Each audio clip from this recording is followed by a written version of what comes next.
Sejam bem-vindos a mais um podcast Fala Comandante. Gratidão a vocês que fazem parte da TV Metrópole, que estão aí nesse domingão nos assistindo no sofá.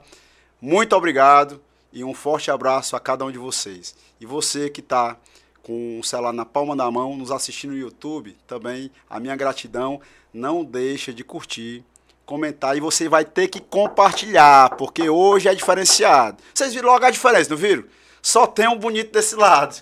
Olha aí, pela primeira vez, aquele cabra lá, aquele cabra velho, gente boa, brincadeira, Carlos, aquele que tem mais de 50 anos só de rádio, Carlos Moreira, o meu irmão, não pôde estar aqui, não é nada grave, não se preocupe, mas ele não pôde e eu vou aqui assumir o protagonismo sozinho, olha só. Por isso que hoje vai ser o melhor de todos, porque quando tem sozinho aqui, certamente, pelo menos vai ser diferente. E não se esquece de acionar o sininho. Aliás, primeiro você se inscreve, né? Então aqui a ordem está errada. Se inscreve, depois aciona o sininho, para que você possa receber sempre as notificações. Eu sou Wendson Borges, mais conhecido como Sargento Borges. E hoje nós temos uma pessoa que vai participar conosco nesse bate-papo. O cara é diferenciado. Nunca aconteceu na história do podcast Fala Comandante uma pessoa que tem um nível de cultura tão elástico, que ultrapassa as barreiras do Brasil. Uma pessoa que tem assim um conhecimento que eu não tenho uma amizade com pessoas tão próximas. Espero que ele possa conceder mais tempo em outros momentos para que ele transborde esse conhecimento para nós. Ele é o 01 do Brasil no direito previdenciário. Se você pensar direito previdenciário, ele é o chefão, é o cara que manda na parada. Ele é o que mais entende em todo o Brasil. Faz consultoria nos Estados Unidos, na Europa. Já já ele vai estar em Marte. Pode ter certeza que o Elon Musk vai chamá-lo. É um cara que nos dá a honra de estar aqui conosco. É da cúpula da OAB, mas além de ser advogado, ele é muito mais professor. É uma pessoa que se especializou e se tornou essa referência nacional no direito previdenciário. Está aqui comigo o professor e doutor Tiago Albuquerque. Muito obrigado, Tiago, pela sua presença aqui conosco. E eu gostaria que você se apresentasse como gostaria de ser apresentado. Olá, Sargento Borges, eu agradeço demais, é uma honraria sem tamanho estar aqui presente. Hoje aqui também falando com o pessoal do Fala Comandante, né, um podcast que eu tenho visto que tem feito sucesso, né, porque eu já assisti outras entrevistas aqui de colegas. Só, né? Então, eu tenho uma honra estar aqui também, né? Quando a gente já pode estar do outro lado da telinha lá assistindo e está se fazendo presente aqui também, é porque a gente também já dava essa audiência porque acreditava no projeto. Então, parabéns, né? Tudo aquilo que se presta a dar informação e conteúdo à sociedade, para ajudar as pessoas a conhecer um pouco mais da vida de alguém, saber que um dia você esteve naquele lugar, que talvez essa pessoa que está assistindo também esteja e que ela transcendeu e que ela galgou novos espaços. Isso é um motivador, né? Então, ajuda a quem está assistindo e diz, olha, a história daquele cara tem isso aqui parecido com a minha, ou então não é o mesmo local, mas é quase parecido, é análogo. Então, se ele conseguiu galgar mais alguns passos, eu também vou conseguir. Então, por isso que é tão importante a gente ter esses momentos aqui para conversar sobre histórias de vida, sobre pessoas de carne e osso que sangram, que pensam, que têm dúvidas eternas e etéreas, que não sabem às vezes se podem, mas que existe uma centelha divina lá que ajuda ele a transcender essas dificuldades todas e conseguir andar um pouquinho mais. Então, muito obrigado pelo convite aqui.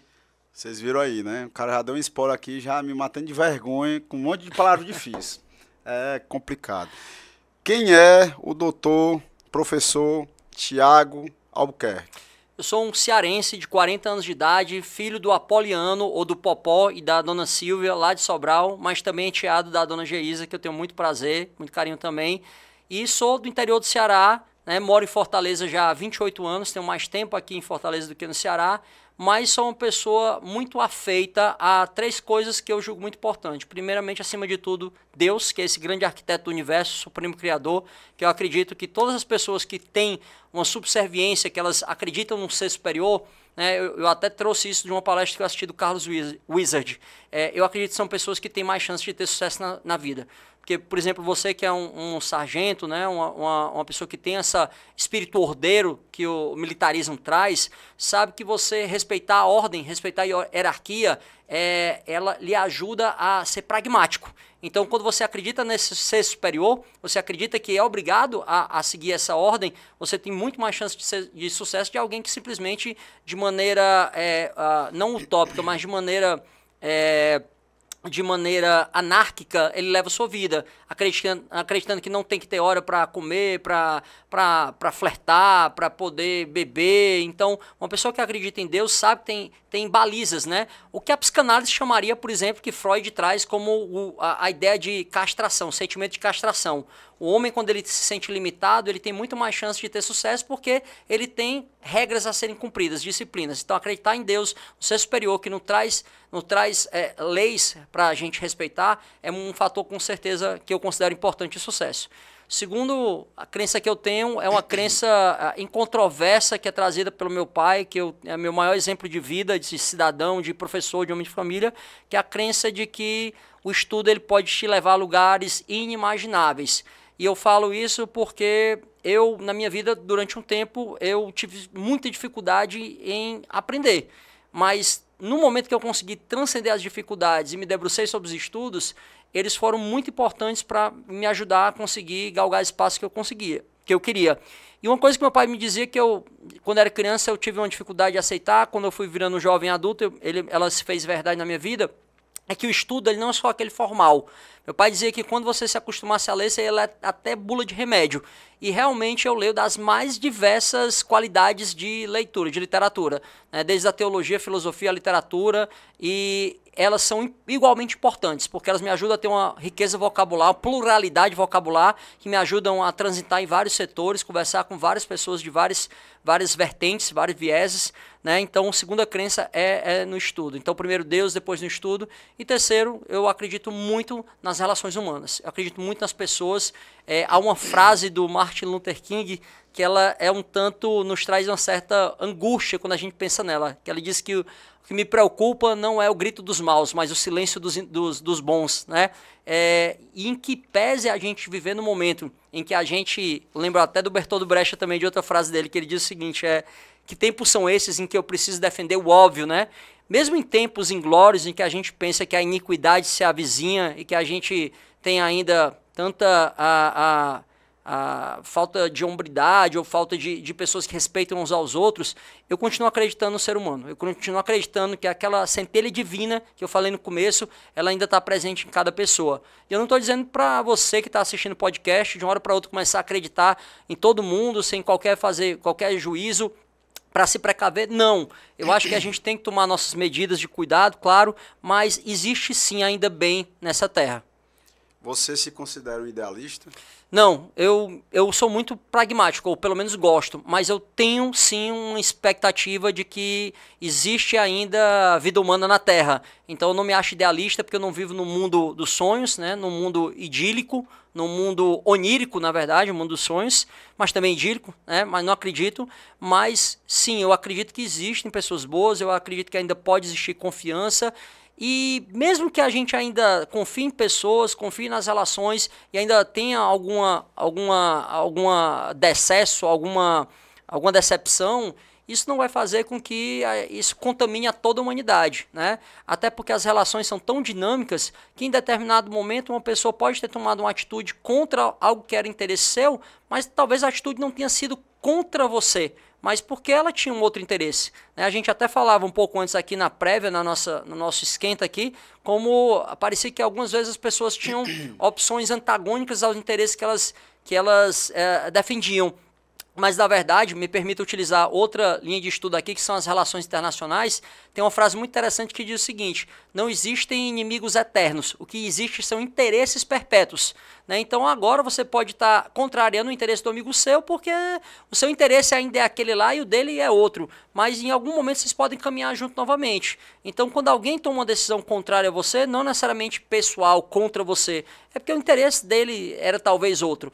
E eu acho que a grande mágica que a gente ainda tem que descobrir, que não é uma ciência, é uma arte, é realmente essa arte da gente conviver com os interesses diversos, né? Porque eles existem e não são de hoje. Como é que a gente consegue viver num mundo diverso, mas ainda respeitando essa diversidade, desde que cada um respeite também os interesses do outro, que não possa invadir os espaços, né? Então é possível conviver, sim, com pessoas que tenham interesses antagônicos ou diversos dos seus, sem entender que aquilo é pessoal, e ainda assim convivermos bem, né? Desde que cada um também respeite a individualidade do outro. Rapaz, em poucos minutos o homem deu uma aula aqui que eu fiquei tonto. Tem que assistir de novo tudo que ele falou para a gente começar a maturar e se aprofundar ainda mais. Professor Tiago, você falou que é do interior, você citou Sobral. Você nasceu em Sobral? Eu nasci em Sobral, né? Eu saí de lá com 12 anos de idade. Por isso que depois foi para os Estados Unidos. Vamos já falar sobre isso, né? Tinha que ser, meu amigo. Porque não, Sobral é os Estados Unidos aqui. Quando ele falou assim que vai fazer sucesso nos Estados Unidos, é porque eu pensei se ele confundiu, que é porque eu nasci em Sobral, né? E aí toda vez que eu volto lá, tem uns amigos que me conhecem pela Previdência. Mas eu sou de Sobral, né? O meu pai é, na verdade, do interior. Anos? Até os 12. Meu pai, ele nasceu, na verdade, entre Coreaú e Massapê, numa localidade chamada Cabeça do Morro, São Luís. E ele veio jovem para Sobral, começou a vida como agricultor. Até hoje ele falta um dedão do pé direito dele, porque ele pegando a enxada para plantar, sem querer, tacou ali, né? Feriu o próprio dedão dele, aí perdeu uma parte da unha até hoje, então ele tem esse traço da agricultura. Não, na época? Na época não, porque não tinha eu para defender os interesses previdenciários dele lá. Peguei aqui a chave e aí já disse. Eu não estava lá para defender os interesses dele, né? Mas o que é muito importante já você falar, sargento, porque a Previdência ela tem esse mistério, né? Esse objetivo, que é proteger o cidadão brasileiro, né? E um momento que a Previdência normalmente é alvo de críticas e planos para reformá-la, que na verdade parece mais deformá-la do que eventualmente reformar mesmo, né? Porque quando a gente pensa no cidadão que se acidenta, no cidadão que perde ou reduz sua capacidade laborativa, assim como um policial militar, né? A Previdência está aí para justamente substituir essa ausência de renda. E eu até aproveito para já puxar para a minha formação inicial, né? Eu disse que a primeira crença que eu tinha, um valor que eu tinha era acreditar nesse Deus, né? E a minha primeira formação, na verdade, é em teologia. E quando a gente vai começar a ler a Bíblia, a gente vê que, por exemplo, essa obrigação da gente proteger o outro, ela era tribal. A gente lê, por exemplo, lá alguns mandamentos da Bíblia que diz que quando o marido morre e não deixa filhos com a mulher, o irmão mais velho era obrigado a casar com ela, né? Sabe como é que é o nome disso? O pessoal ia brincando em sala de aula e dizendo, isso é vergonha isso, né? Porque o irmão casar com a mulher... Mas já tinha morrido. Pô. Mas já tinha morrido, então não vai ser vergonha isso, né? Mas brincadeiras à parte, isso é uma lei que a gente chama em hebraico de Yubum. Mas em português a gente chama de lei do levirato. Por quê? Mas confundiu também. Levirato é muita coisa difícil, é que você fala, né, professor? A lei do levirato é porque ela está lá no livro de Levíticos, né? Então Levítico é o livro dos levitas, né? Ajudou, viu? Agora... É uma lei que tenta trazer proteção social à mulher, porque em Israel antigo a mulher não tinha economia própria. Então, e ela não tinha direito de herdar. Então... Como é que ele ia fazer na ausência do homem que tinha essa renda que destinava a ela? Porque sempre tinha que ter a submissão ao homem. Então, a mulher tinha que ser dependente de outro homem para, no final das contas, ela poder sobreviver. Isso, a sociedade era patriarcal e acabava que o homem que colocava... Tempo, né, infelizmente. Na verdade, até antropologicamente falando, até hoje em dia a gente tem dificuldades, por exemplo, quando a gente vai proteger a previdência rural de uma mulher. Porque a gente vai pegar ali um papel... para dizer que ela é agricultora, ela não tem, porque é tudo em nome do marido, do homem, né? O seguro safra, a semente que ele pegou, devido a essa característica ainda quase patriarcal que a gente tem. Mas abrindo aqui um parênteses, né? Mostrando a competência das mulheres, saudar a nossa presidente eleita da OAB, doutora Cristiane, que mostra que a mulher, quando ela quer realmente ser empoderada, ser uma liderança, ela alcança esse objetivo e mostra para os homens que mulheres e homens realmente têm as mesmas condições quando em determinada plataforma de trabalho que não precisa também ter esforço físico, porque aí poderíamos trazer outra polêmica, porque na faculdade, meu curso de pedagogia, terminou o curso, as pessoas me chamando de machista por conta de uma professora que interpretou errado quando eu falei que biologicamente, fisicamente, o homem é diferente da mulher. Senão, no esporte coletivo, esporte individual, o boxe, o futebol, seja qual fosse as atividades, eram misturados, homem e mulher, porque não precisava separar. Então, é uma questão óbvia, mas por conta de um sentimento distorcido feminista de uma professora minha, acabou enviesando a mente das mulheres todas e ficaram me chamando de machista por conta dessa minha interpretação. Não tem nada a ver, mas vamos focar aqui na nossa conversa.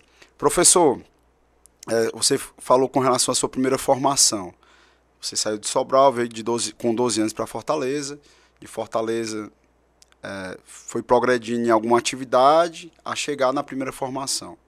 Falo um pouco porque tem a trajetória dos Estados Unidos e tem algumas palavras diferentes que eu preciso escutar novamente, porque nos bastidores você falou a respeito e não pode deixar agora de apresentar para a nossa audiência. Então, fala um pouco dessa trajetória de 12 anos até a formação e da formação a ida para os Estados Unidos. Perfeito. Quando eu tinha 12 anos, meu pai me deu uma opção. Ele disse, meu filho, você quer ir agora quando tem 12 anos, na 8ª série, ou quer ir no primeiro ano quando tiver 13 anos, ano que vem?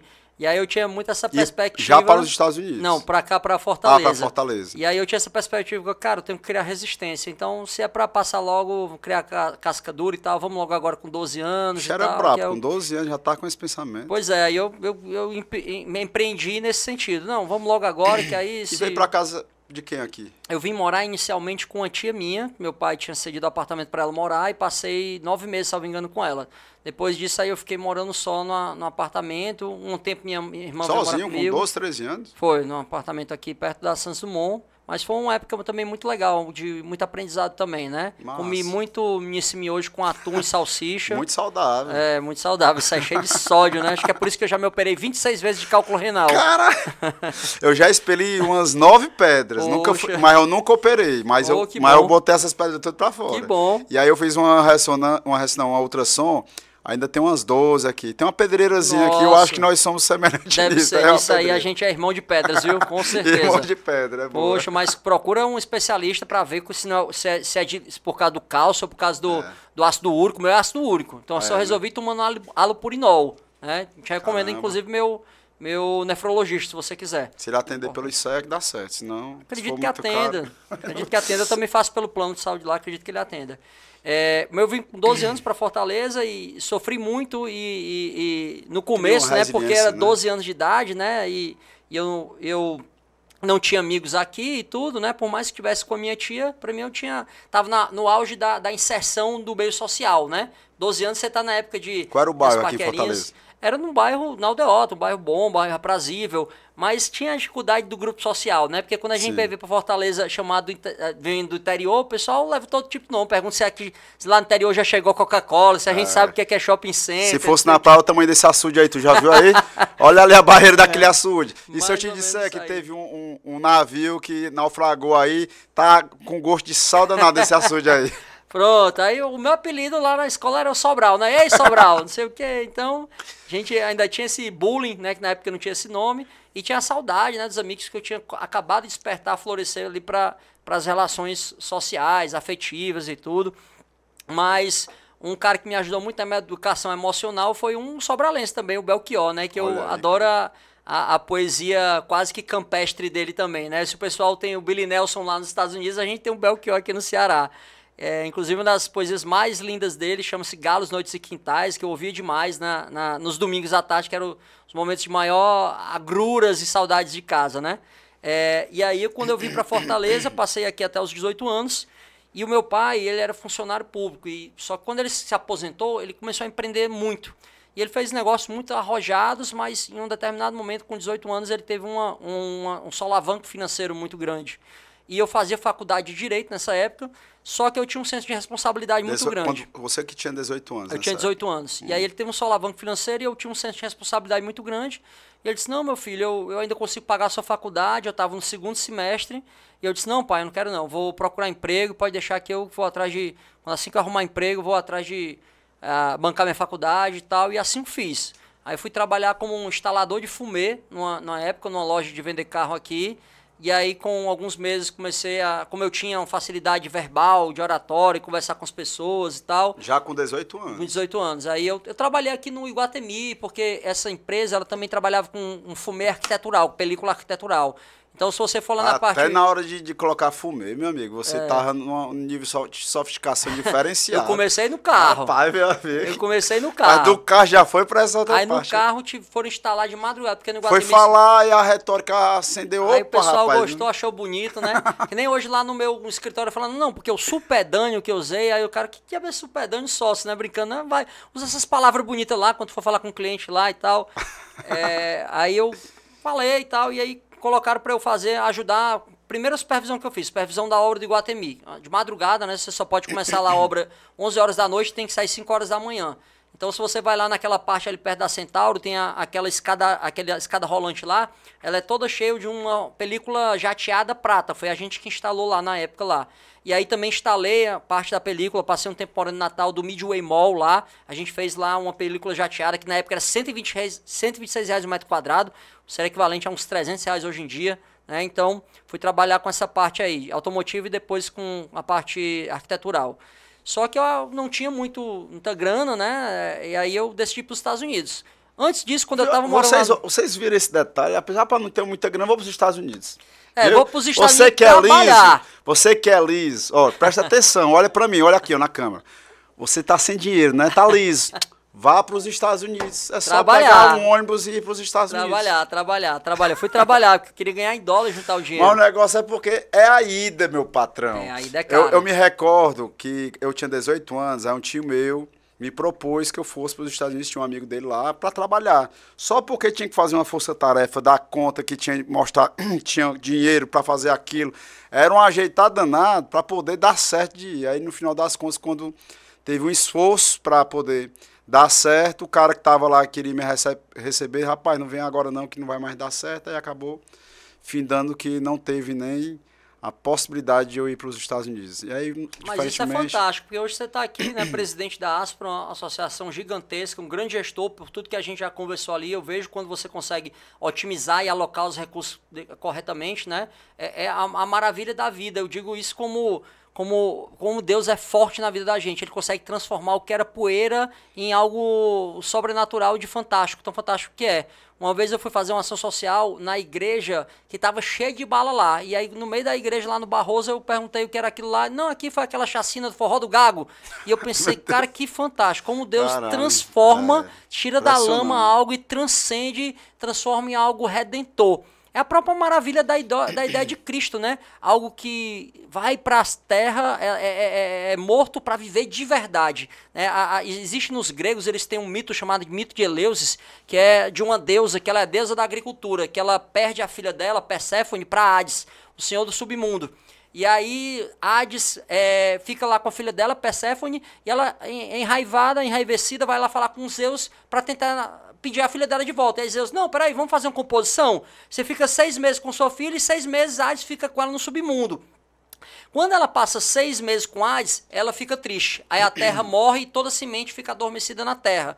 Aí não produz nada. Os 6 meses que ela fica com a filha dela de volta, Eleusis, aí tudo floresce, tudo vive novamente. Isso é um mito do eterno viver e nascer, né? Um mito da agricultura, onde um tempo você volta, vai para a terra, adormece, e quando você volta com mais vida ainda. Ou como a própria oração de São Francisco diz, né? Ela diz assim, e é morrendo que se vive para a vida eterna, né? Ou como a música do Gilberto Gil, Drão, nosso amor é como um grão, uma semente de ilusão, tem que morrer para germinar. Né? Então, tem coisas que precisam morrer para a gente realmente florescer, germinar e viver de verdade.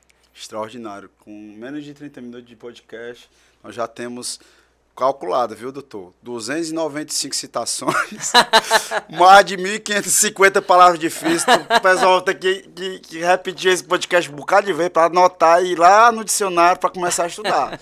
Pense. Mas, doutor, voltando para os Estados Unidos. Vamos lá. Não foi assim a decisão. Vou para os Estados Unidos, estou passando férias, vou ver o Mickey, né?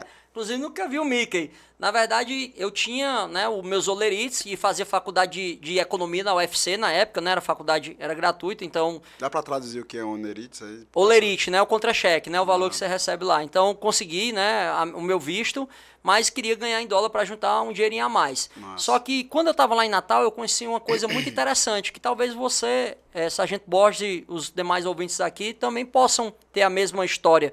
Eu descobri que havia um movimento chamado de marranismo.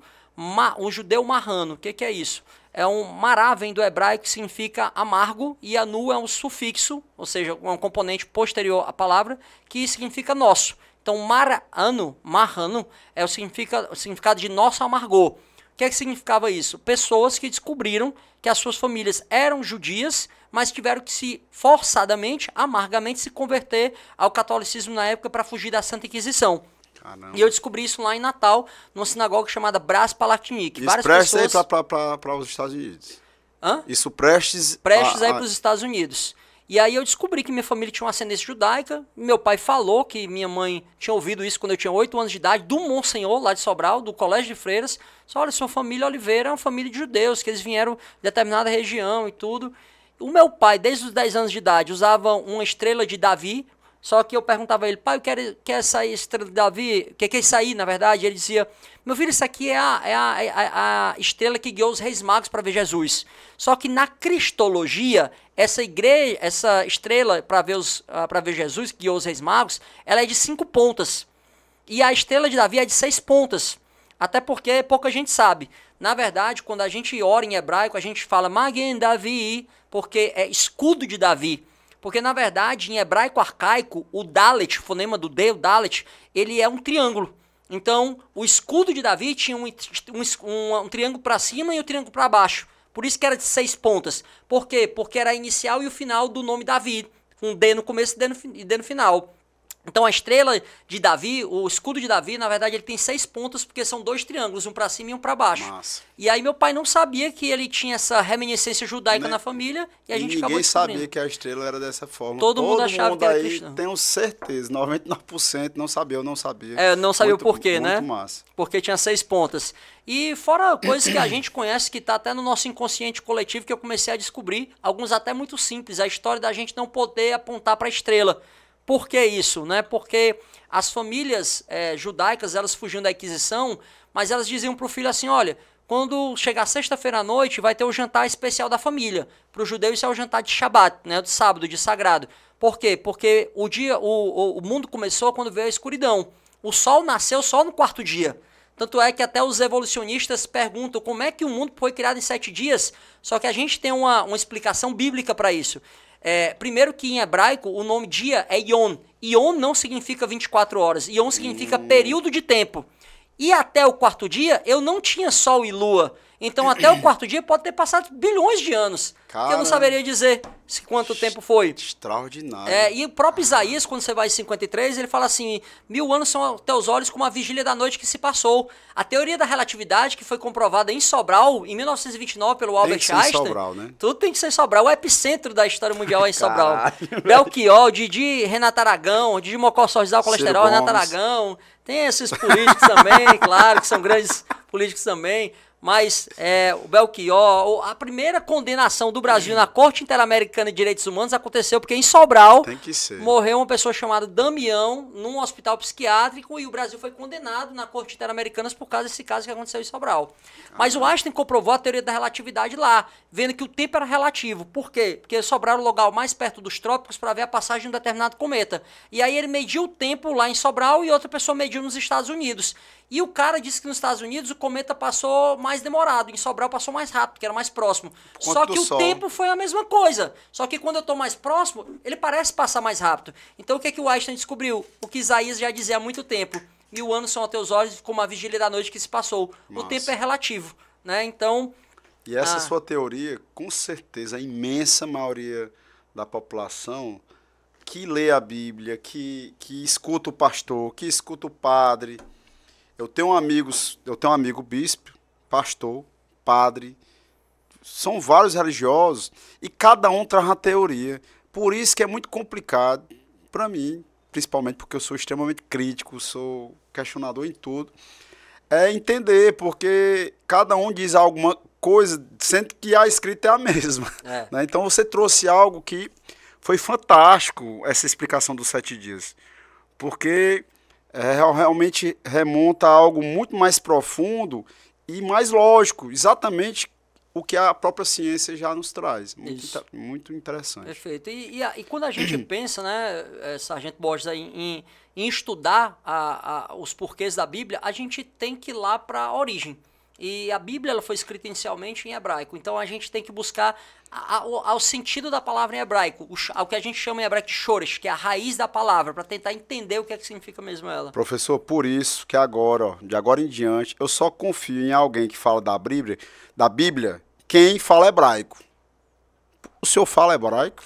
Eu não falo o hebraico moderno, eu leio e escrevo alguma coisa de hebraico devido ao meu tempo de seminário, porque o hebraico moderno, por exemplo, se você falar... Mas qual é o hebraico que vale para É o hebraico bíblico, porque o hebraico E é esse que você conhece? É esse que eu então conheço. Então eu só confio no senhor.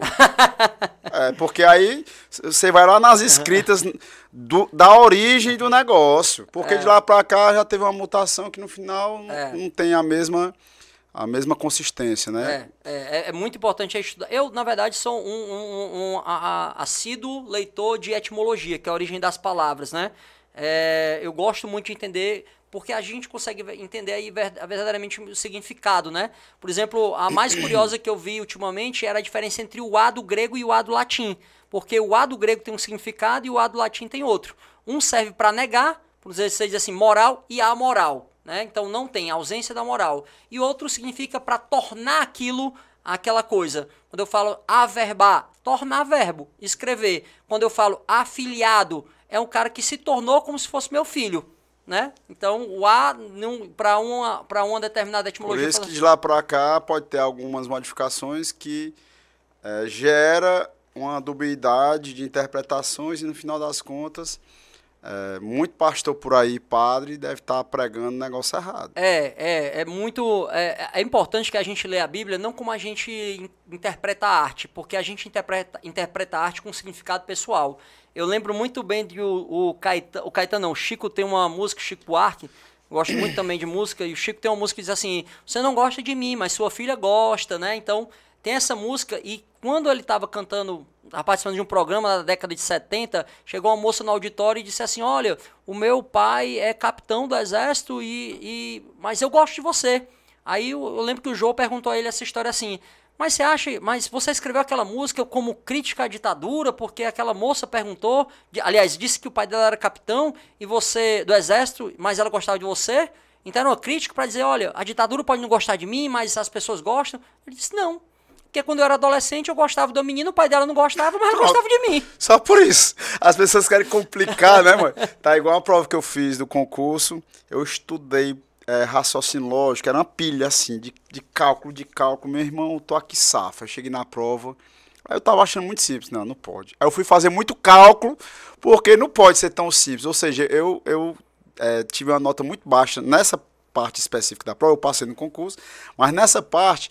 eu poderia ter fechado ela se eu tivesse entendido a simplicidade, a lógica que estava lá, porque era raciocínio lógico. Mas como eu tinha estudado muito, não. Tem que fazer, né, um trabalho muito mais mirabolante, porque aqui está muito simples. É muito parecido. Simplesmente eu fiz a porra da música no que eu vivi, né? Não tinha nada a ver com a porra da ditadura.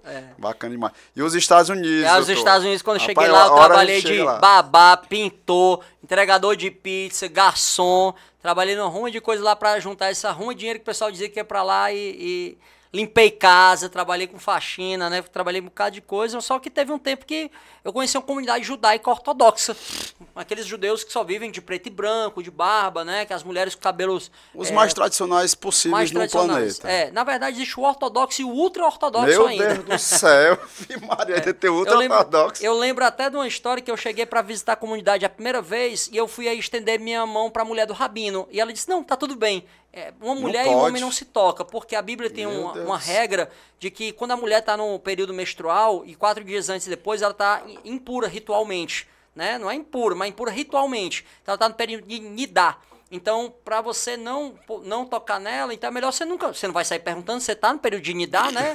Então é melhor não tocar. Além disso, tem uma questão de tsiniut, que a gente chama em hebraico de modéstia. modéstia judaica. Para quê? Para que você evitar, porque homem e mulher naturalmente se atraem. Então, para você não ter esse contato e depois chegar, soltar uma piadinha, uma conversinha no WhatsApp depois, tá melhor nem ter uma proximidade muito grande.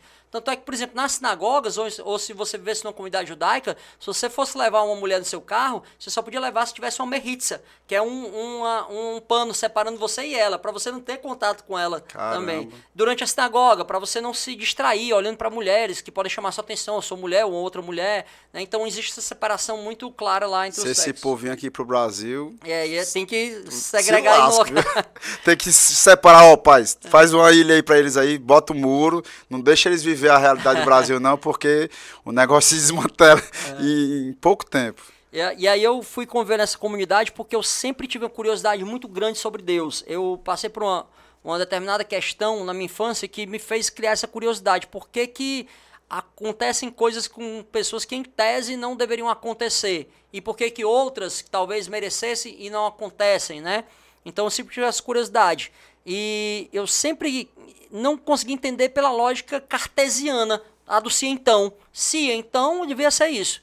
Então eu sempre achei que haveria algo transcendente, alguma lógica que ela talvez não fosse inteligível, compreensível para a gente. Deveria ser divina. E aí nasceu essa minha curiosidade eterna pelo divino, pelo transcendental, por Deus, né, por assim dizer mesmo.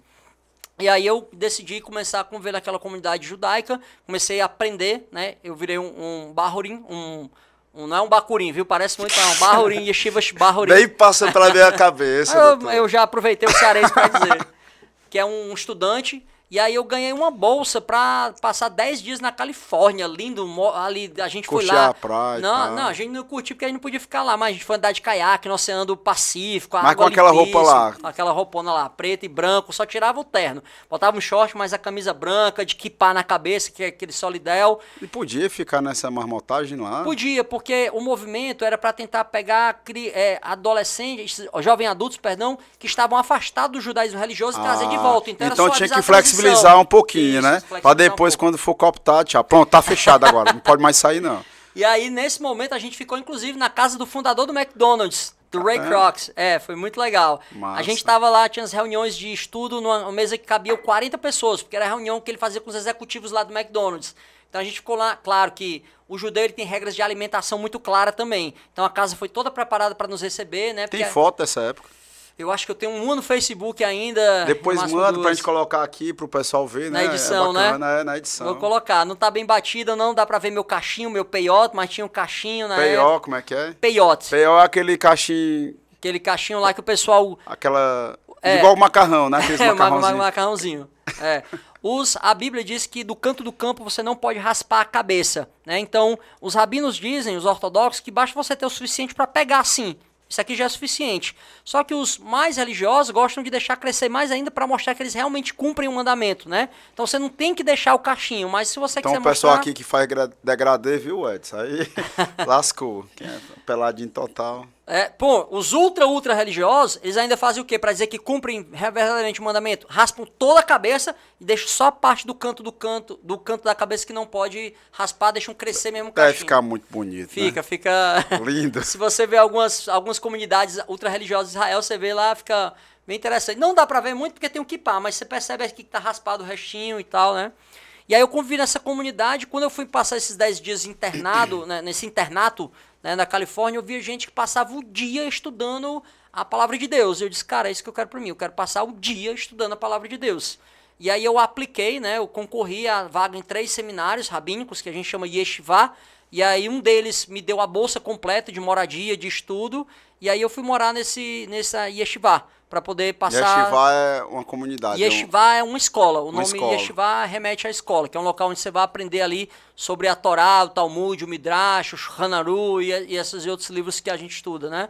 Sobre a palavra de Deus. Acontece que os livros de Bíblia do judeu, eles são muito mais extensos. Por quê? Porque o judeu acredita no que a gente chama de Torá escrita, que é a Bíblia que você conhece, o Pentateuco, os 5 primeiros livros, né? E no Tanar. O Tanar é o Velho Testamento, a Bíblia hebraica, onde está a Torá, os 5 primeiros livros, o Pentateuco, onde está também os Neviim, que são os profetas, e os Ketuvim, que são os escritos.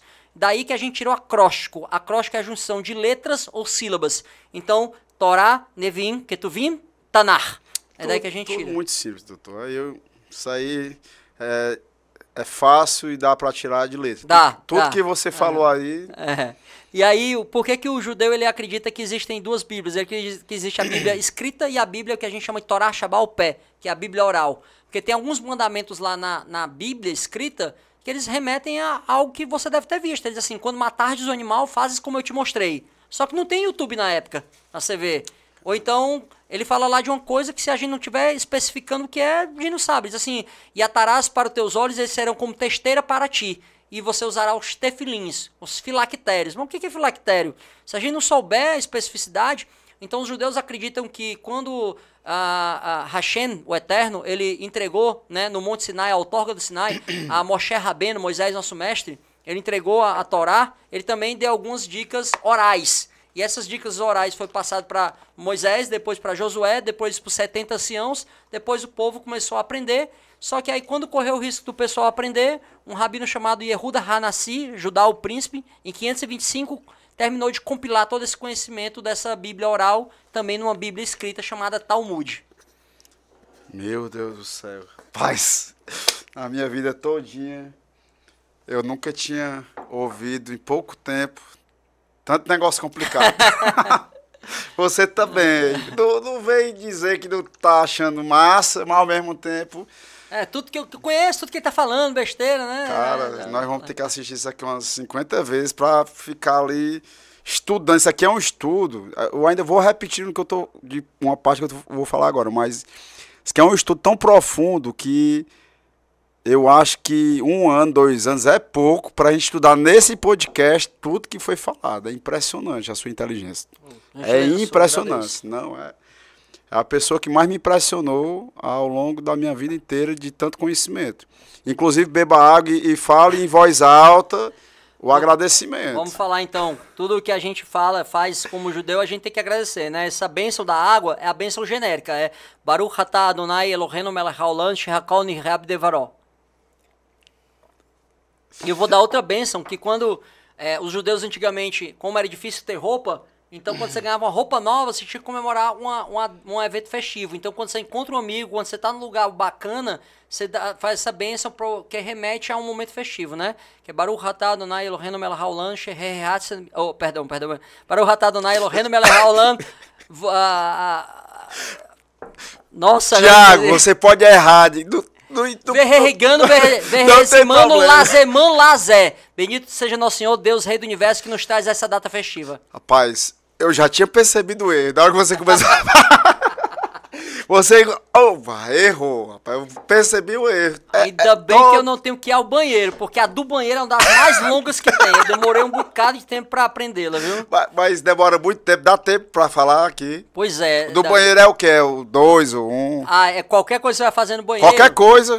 Escovar os dentes. Não, qualquer necessidade fisiológica. Ou né? seja, mijar ou... É, isso mesmo. Aqui no Ceará a gente fala cagado, aqui não tem problema não. Eu sei que tem toda uma burocracia de falar, mas assim, é desse jeito aqui. Só que quando você fala um dos nomes divinos que tá aí, né, eles são vários, mas você fala aquele Ado, que eu não posso completar, Adoshen, que é diferentezinho para dizer o nome correto, aí você não pode falar quando tá impuro.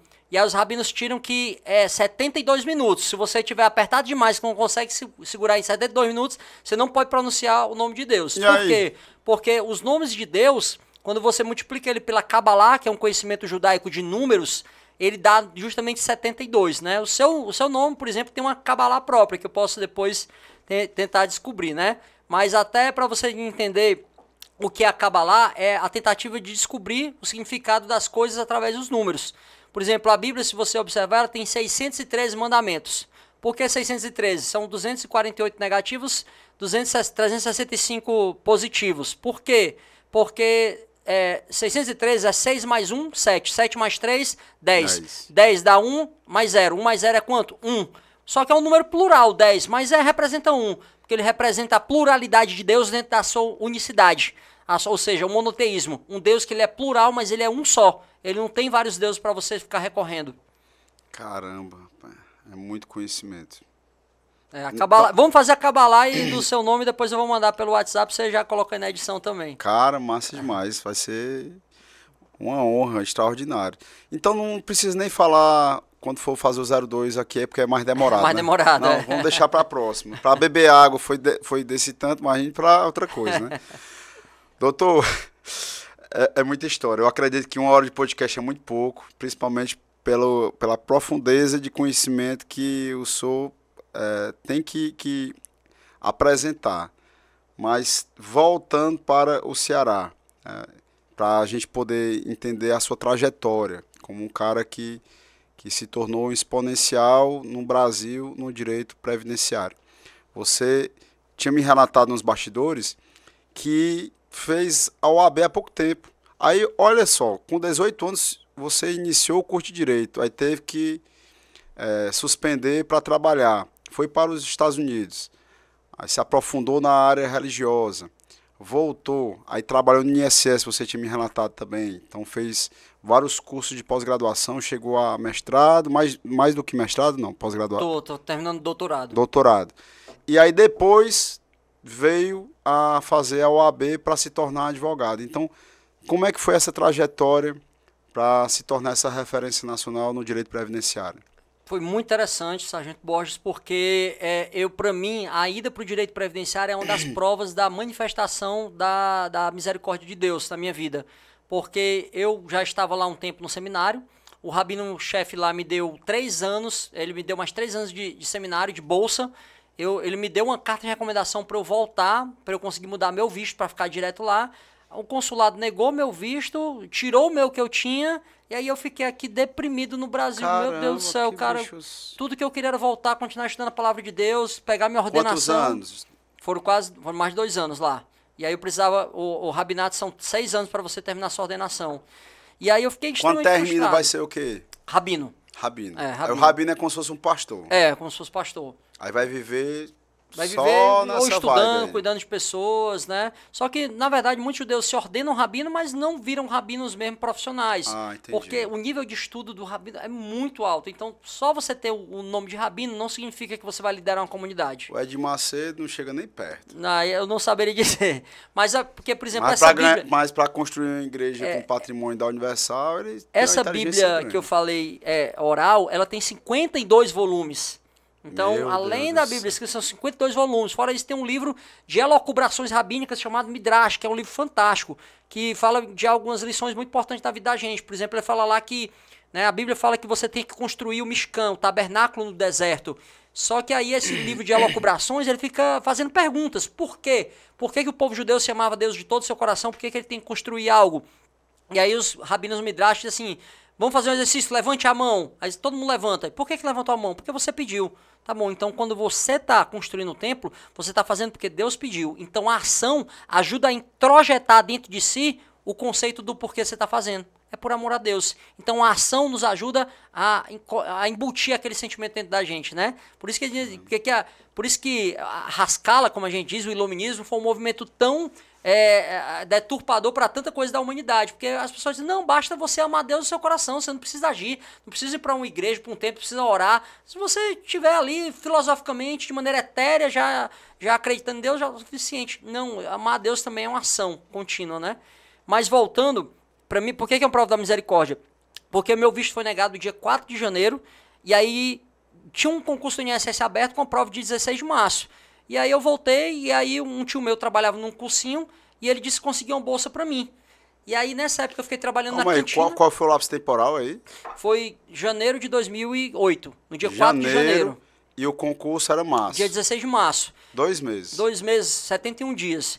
E a minha mãe, ela estava trabalhando na cantina desse negócio. Foi na época que meu pai tinha passado dificuldade financeira, minha mãe conseguiu a concessão da cantina, por ajuda de um tio meu, e aí eu ficava ajudando na cantina da minha mãe, e foi uma época fantástica. Eu perdi 38 quilos, eu sempre tive um problema de lutar contra a obesidade. Estando na cantina, perdeu quilo, negócio porque, estranho, né? Porque minha mãe também estava construindo ali o dinheirinho dela, e o que ela podia me dar todo mês era o dinheiro de eu comer, todo dia era o dinheiro de eu comer no self-service do lado, que na época era R$5,50. Aí eu, como ainda não estava com a vida tão regrada, eu comia 2 sanduíches de presunto com ervilha, com milho verde, para poder economizar os R$5,50 e numa sexta-feira sair, para um forró, já que eu estava tanto tempo longe. Ou seja, calma aí, o cara sai lá, sai de a comunidade judaica. vai deixar de ser rabino lá na parte não é do extremo, né, mas do religioso mais profundo. Já depois chegou no Brasil, meu amigo, eu quero economizar o sanduíche pra ir pro forró. Passava fome pra ir pro forró. Eu passei um mês ainda tentando viver uma vida judaica ortodoxa aqui, mas é impraticável. O Brasil, Duda, eu aposto, pode ser o 01 de lá, vem pra cá pro Brasil. Eu desafio, pode ser quem for. O Brasil não é pra amadores, né? E aí, foi na época que eu voltei pro jiu-jitsu, voltei a fazer academia, perdi 38 quilos, eu realmente tive uma vida muito regrada, disciplinada.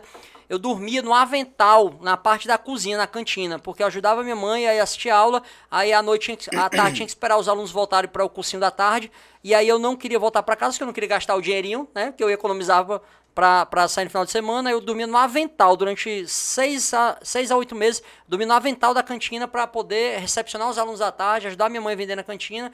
Aí estudei para o INSS. E usei uma técnica que meu pai sempre dizia: meu filho, do mesmo jeito que eu disse, não existe estudo só na sua cabeça. Não, eu tô lendo, você está se enganando, você tem que resolver questão. E eu disse: não, pai, quantas questões? 100 por dia. Não consigo. Consegue, você vai começar com 10, com 20, daqui a pouco você está fazendo 100. E aí eu comecei a fazer 10, 20 questões por dia. Em 71 dias eu resolvi 8.000 questões. Caramba. E aí eu passei de primeiro no concurso do INSS, né? Assim, que é uma coisa que não é muito fácil, passar de primeiro no concurso, passei de primeiro. E aí, como foi redentor na minha vista? Só, né? Em 71 dias. E como foi redentor na minha vida? Porque acabou que eu passei 10 anos no INSS, fui recrutado pela Justiça Federal, pela Advocacia Geral da União, pelo Ministério da Economia, fiquei quase 10 anos cedido a vários órgãos, trabalhando em várias áreas da Previdência. E aí nessa época... No INSS que é bom, não trabalhou, né?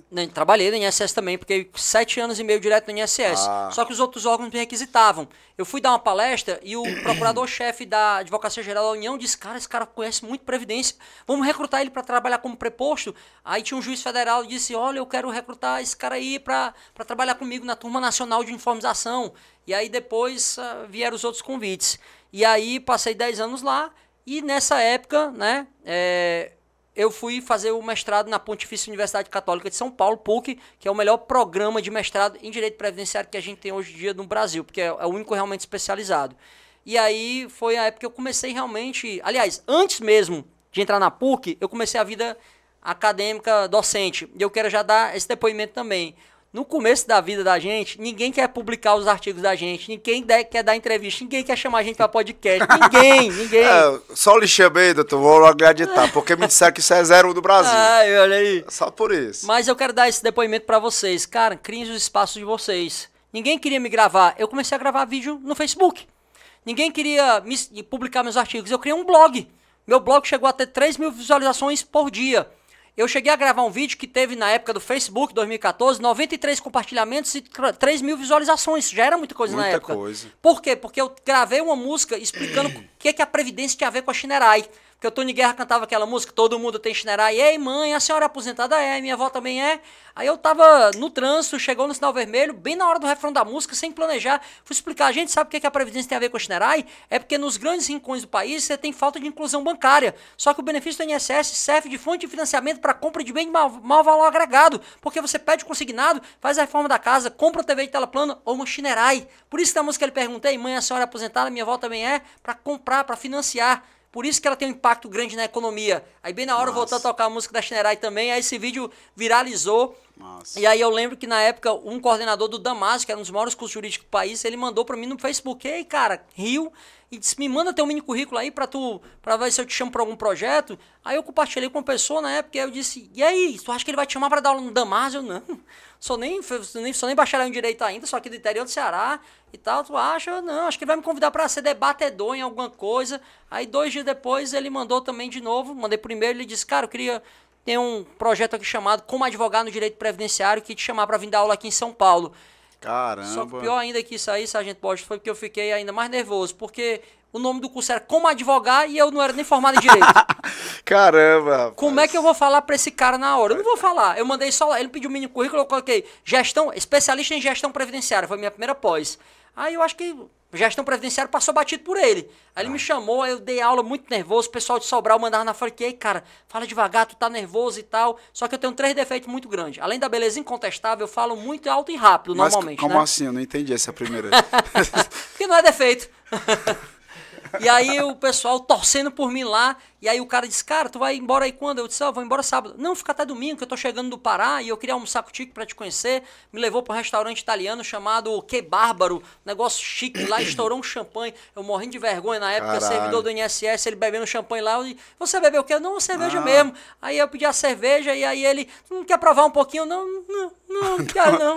Doido pra tomar, mas não, eu vou ter que pagar, cara. Eu vou pagar minha cerveja. Não, cara, isso aqui é por conta. Monge, tá aí, velho. Não falou antes, pô. E aí, com 5 minutos, eu disse, cara, eu preciso te contar um segredo, que eu não sou advogado. Aí ele, você mandou lá, especialização em gestão previdenciária, até imaginei, deve ser contador, administrador. Não, cara, sou formado em teologia. Caralho, nada a ver. Aí ele, não, cara, mas a galera gostou de ti e tal, não sei o que, eu queria te chamar pra continuar dando aula e tal, e eu passei 3 anos lá no Complexo Damásio de Ensino, que é um dos maiores cursos do país, né? Depois do LFG, foi um grande potência, depois do Damásio. Conheço. E aí, em 2018, eu fui convidado, saí do Damásio, porque eu fui convidado para começar a fazer parte do corpo docente do Complexo de Ensino Renato Saraiva, do CERS. Até hoje eu faço parte do corpo docente da pós-graduação lá em Previdência também. Então também tive o prazer, né, de estar nesses maiores cursos. Fiz mestrado na PUC, passei no processo seletivo para aluno especial da USP, Universidade de São Paulo, fiz uma disciplina lá de financiamento da Seguridade Social, fiz curso em 2019 em Harvard, né, um curso sobre previdência privada, né, tenho 3 livros publicados, sou aluno sou bolsista de um programa de doutorado lá na Universidade de Marília, né, cumpri os trajetos aí da docência, mas com um recado também que eu queria dar. Né? Eu não parei em nenhum momento de trabalhar em vários aspectos da minha vida. Eu trabalhei aqui na política de ordem, eu trabalhei tentando me formar na advocacia, eu trabalhei também na minha carreira acadêmica, porque eu sempre tive essa perspectiva de eu não sei exatamente o que é que vai dar certo na vida, então eu tenho que pensar em várias coisas. Porque quando a pessoa até diz assim, porque cara, tem até o domingo, né? Até o domingo não tá fazendo nada. Porque assim, as pessoas dizem assim, você tem que diversificar investimento. Como é que você diversifica investimento se você não tem dinheiro? Como é que eu vou aplicar? Eu não tenho nenhum que investir, como é que eu vou aplicar? Diversificar investimento não é só botar dinheiro em vários fundos de pensão, não. É você diversificar os investimentos da sua vida. Cara, faz um curso técnico, faz um curso do seu... Olha, tem uma frase do Ernest Hemingway que eu acho fantástica, que pra mim diz, cara, eu não sei se eu vou ser um Nelson Williams um dia da vida, que é a grande referência da advocacia que a gente tem hoje em dia. Eu não sei, mas eu já cheguei tão longe, pode um dia ser que eu chegue, pode ser que também que eu não chegue. Pode ser que você não vire ainda um cara que vai dar aula. Eu já palestrei na Universidade de Santiago, no Chile. Das maiores honrarias que eu tenho na minha vida. Pode ser que você talvez não vire um grande professor, não vire um grande... Mas pode ser que sim também. Mas mais importante do que você virar talvez aquele ponto específico lá, é você sair de onde você estava ontem e melhorar um pouquinho mais hoje aqui. As pessoas dizem assim, eu já tive várias discussões e a pessoa diz, não, cara, é porque você viveu com um pai que ele já era muito orientado para ler, para literatura, não sei o quê. Verdade, eu devo isso a meu pai de paixão de verdade mesmo. Cara, mas um dia você pode sair. Se você não foi tão afeito à leitura, pode começar a ler agora um pouquinho. Cara, mas eu não tenho como passar na OAB, não tenho nem faculdade de Direito. Cara, mas tu pode fazer um concurso agora pra alguma coisa, né? Eu vi um cara que eu achei fantástico a vida dele. O cara era morador de rua na cidade interior de Minas Gerais. Ele fez concurso pra ser coveiro do cemitério. Caramba. E olha que massa! O cara é coveiro, cara, e aquilo ali já foi um grande salto na vida dele. Você pode não pular direto agora para ser um PhD, você pode não pular agora para ser médico, advogado, engenheiro, qualquer coisa, mas você tem como começar a construir. E uma das frases que fez muita diferença na minha vida, Sargento Borges, foi uma que eu, às vezes, tinha muita ansiedade. Eu sofri com depressão durante 15 anos da minha vida, tenho um transtorno de déficit de atenção, hiperatividade, diagnosticado, tomo remédio para isso. E uma coisa que às vezes a ansiedade te prejudica é o medo de o tempo passar. Só que o tempo vai passar para todo mundo. Se você ficar inerte, ele vai passar, se você não fizer nada. Se você fizer alguma coisa, ele também vai passar. Então minha recomendação é aproveite. Até porque a palavra de Deus diz que eu lhes dei vida, mas eu não dei vida para qualquer coisa. Eu lhes dei vida para que você viva em abundância. Então aproveitando tudo que o mundo deu aqui. Aproveitando todas as oportunidades que você pode aproveitar da vida verdadeiramente.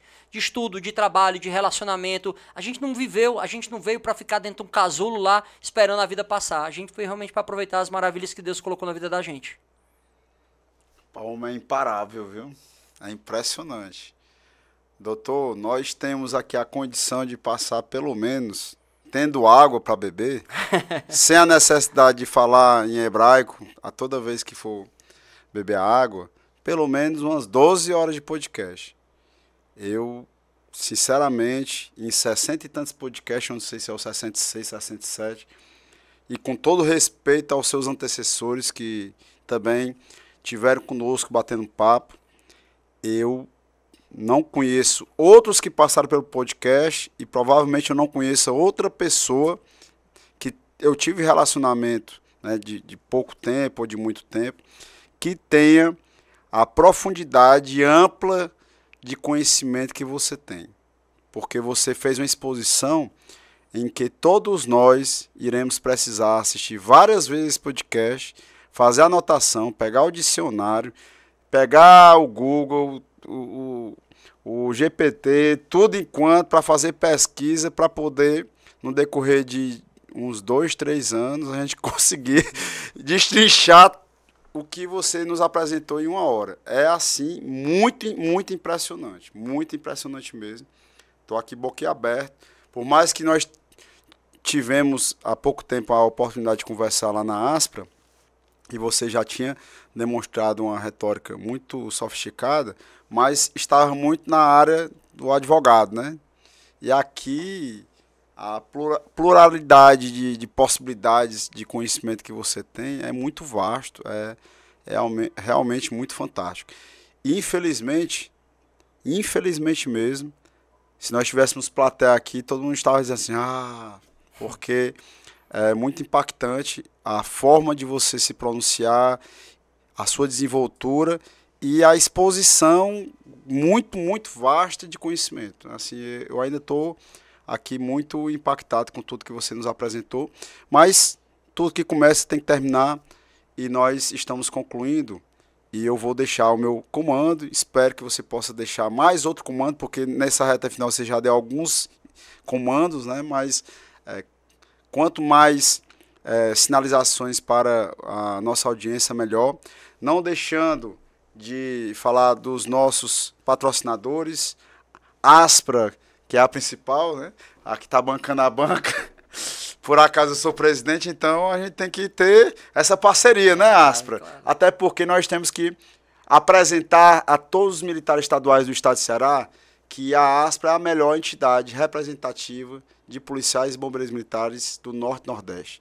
Em quantidade de serviço, em qualidade de serviço e cumprindo um papel onde eu falo em todo lugar, doutor. É um sentimento de pertencimento. O sentido de uma associação, ela é uma comunidade de irmãos que tem que se ajudar mutuamente sempre quando for necessário.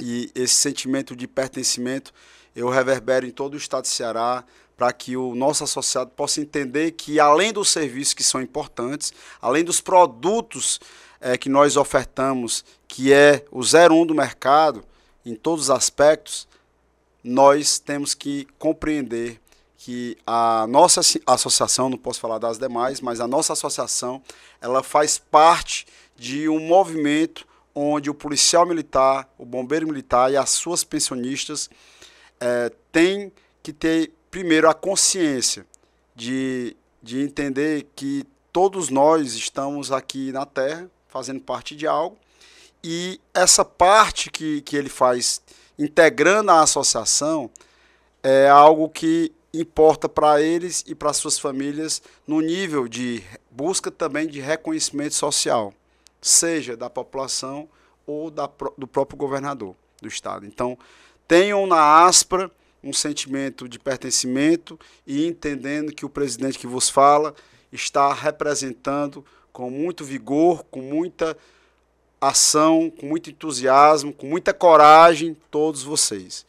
E também a Delvita, que é a telemedicina, que por acaso a associação oferta gratuitamente a todos os nossos associados e mais 4 familiares, e ainda tem um tal do PET, a telemedicina para os nossos irmãos de farda, clínico geral, pediatra 24 horas e mais 14 especialidades. Se for pagar, porque não está aqui, é para pagar, no balcão é R$ 39,90. Então, nós estamos entregando dentro da mensalidade, praticamente R$40 para cada associado, através de um serviço democrático. O associado ele vai ter saúde inteligente na palma da mão, no interior, na capital, na zona rural, na zona urbana e fora do estado de Ceará, onde ele estiver. E meu comando, doutor, é conhecimento expansivo e de condições de apresentar, né? Eu tinha pensado em outro comando, não vou mentir. Eu falei tanto agora que eu acabei me desvirtuando aqui.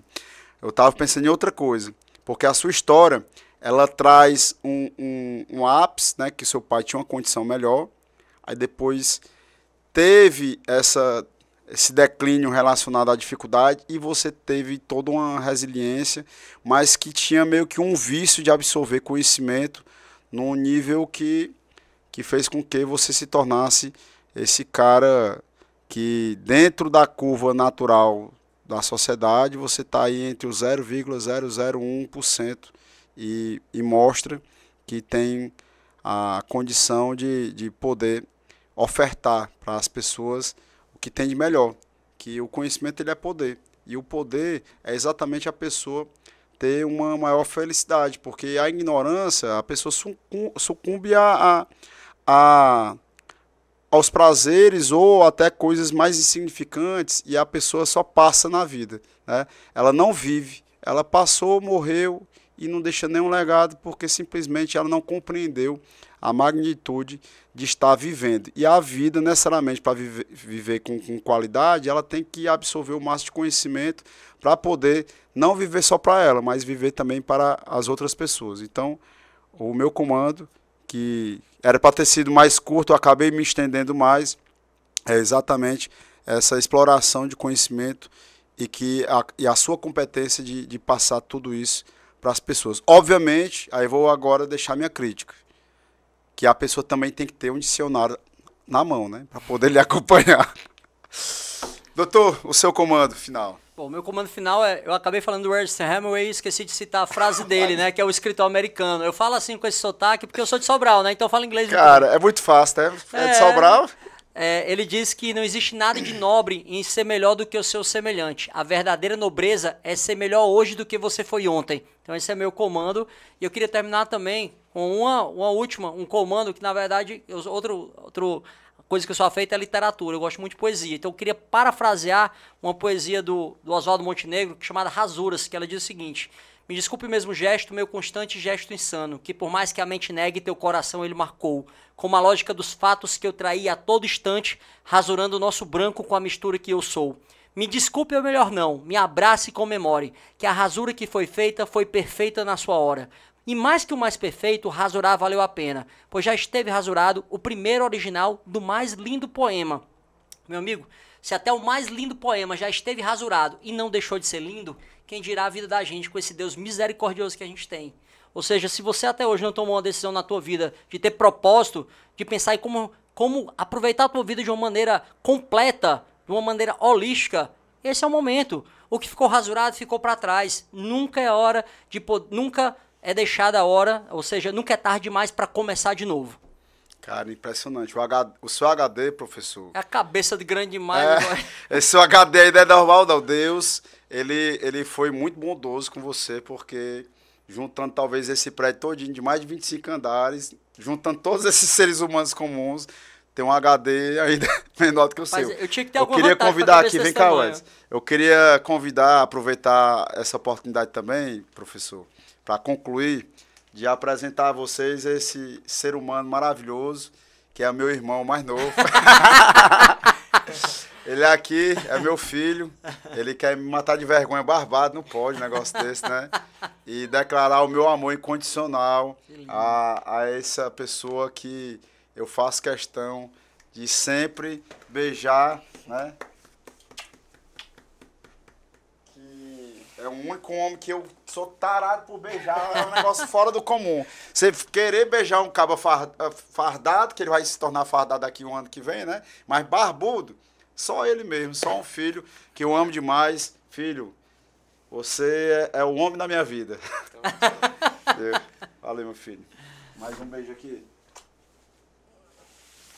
E a vocês que nos acompanharam até agora, muito obrigado, muito honrado por vocês terem ficado até agora. Com certeza vai ficar nos anais de mais de 200, 500 podcasts como o podcast mais completo e mais próspero em conhecimento possível. É o podcast que nós vamos ter que assistir pelo menos umas 250 vezes, com muitos livros, com muito Google, com muita pesquisa, para a gente poder formar uma graduação. Aqui são 5 anos em 1 hora. É impressionante, mas o nosso professor doutor Tiago, ele conseguiu. Doutor, mais uma vez, muito obrigado. Obrigado a todos vocês e a minha continência e respeito. Até a próxima.